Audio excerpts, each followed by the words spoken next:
Hello, and welcome to the Dare to Differentiate podcast. I am Hani, and I will be your host today for this solo episode. We'll talk about differentiation and collaboration, and how there is place for both, and how they both feed into each other. So the two parshas this week, Vayakel and Pekudei, right? Vayakel means two, represents the unification and the collaboration, and Pekudei represents differentiation and the individual shining in their own light. And when you look at collaboration, it's fascinating because, just for an example, if you look at theater, let's say, and how theater takes so much work, right? And takes so many people to put together some sort of production.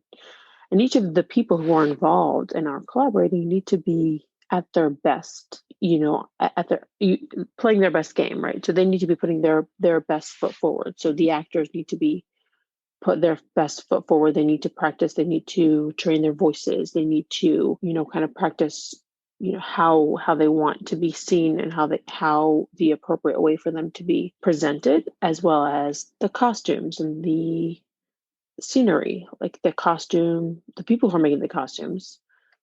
If it is a very quality production, they have years of experience behind them, years of sewing, of doing research on the accuracy of the costumes, that it matches the era and it matches the person. And then there's right. So there are so many different people. And then there's the backstage, and then there's behind the scenes, and then there's the people who are selling the tickets, and the people who are finding the venue and doing all that back end stuff, and the tickets and the promotion, and obviously the director and the writers. They all kind of have to work together in a very specific type of way to be able to come out with the beautiful production, the 2 hours of experience that we can enjoy, right? So there's hours and hours and hours and years of experience that it takes, and years of building tools and using tools, and knowing how to use it, right? So the scenery people have tools, right? They have the paints, they have the canvases, they have the brushes, and they have to know how to use it. Same goes for anyone else in the industry, having to figure out how to access whatever it is. So I keep on seeing that when the Rebbe talks about joining together, the Rebbe talks about collaboration, the Rebbe talks about how all of us have this opportunity, this mission to serve Hashem in this world, right? Because I was put in this world to serve Hashem. And we as a whole were put in this world to serve Hashem. That is our birthright. I don't know if it's, that is what we're here for. And the message of Ayaka is to remind us that we are all supposed to unite and join together as one to be able to make this happen. And I think what's so important is that in order for us to make it happen, each one of us need to stand in our biggest strength. Each person needs to be doing what they're best at to create the perfect outcome, right? To really, really create this space, this dir b'tachtenim, this space down here that Hashem can and will feel comfortable in his fully expressed self, which really starts with us. I mean, what starts and ends, it's all kind of one big circle, but us being fully expressed in our own voice, in our own being, in our own strength, in the gifts that Hashem has given us, is where we are supposed to be. This is where our work is. And it's much easier to kind of look, okay, tell me what to do and I'll do it. Okay, you want me to sleep? Okay, I'll sleep. But what if You can be painting the scenery. Why are you sweeping? Why are you making popcorn and selling the popcorn if you can be acting on the stage, right? Why are you, or maybe you are that person who's supposed to be drawing the curtains, but that means that you have to be strong. It means that you have to have the, have those strengths to be able to do that. So I think what myself and many people don't realize is that there's this invitation for us to really look at what those things are. What are those things that make me who I am? What are those things that are inescapable?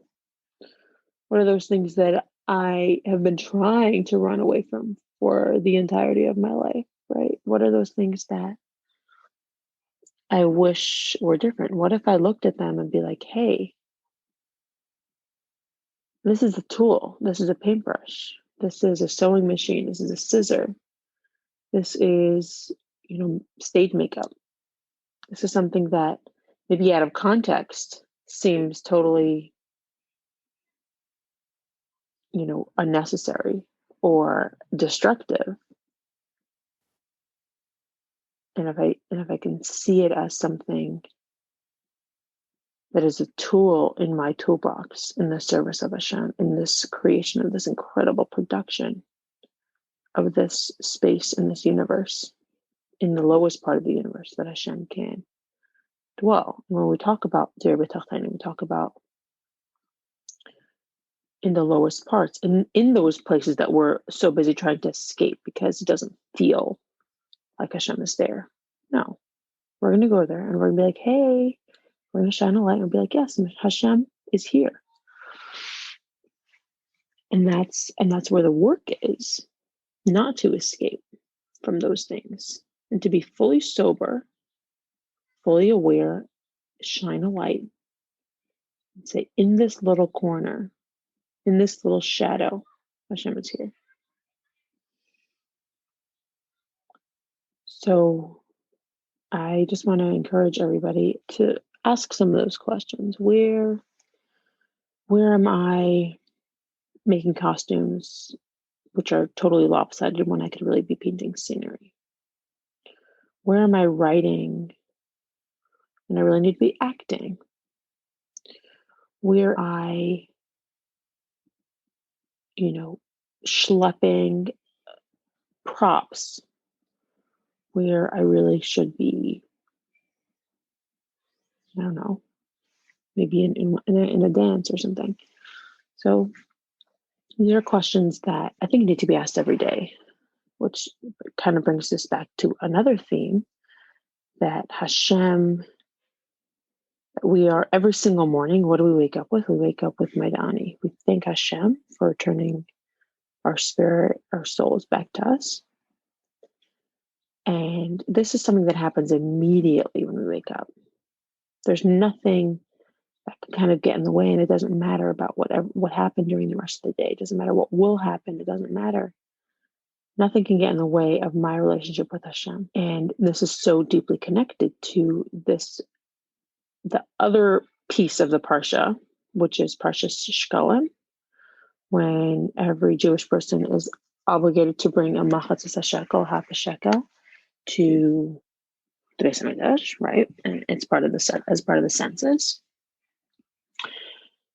And the fact that we have to bring a half a shekel raises many questions. And all of the mafarshim, all of the commentaries want to know, why is it a half a shekel? A half a shekel is half of 20 gera.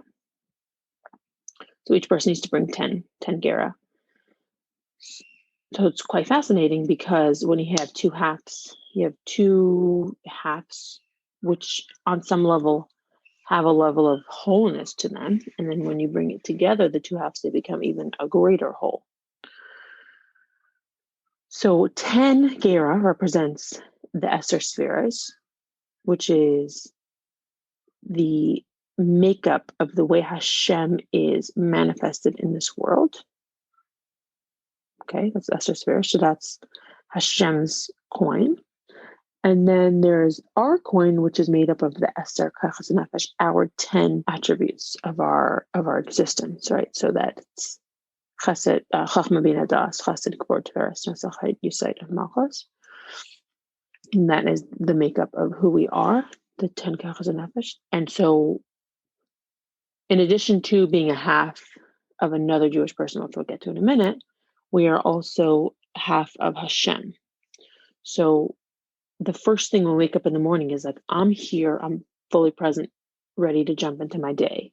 I did not wash Nagelwasser yet. My eyes are still crusty. I didn't look at my to-do list. I didn't look at my phone, right? I'm just saying, thank you, Hashem.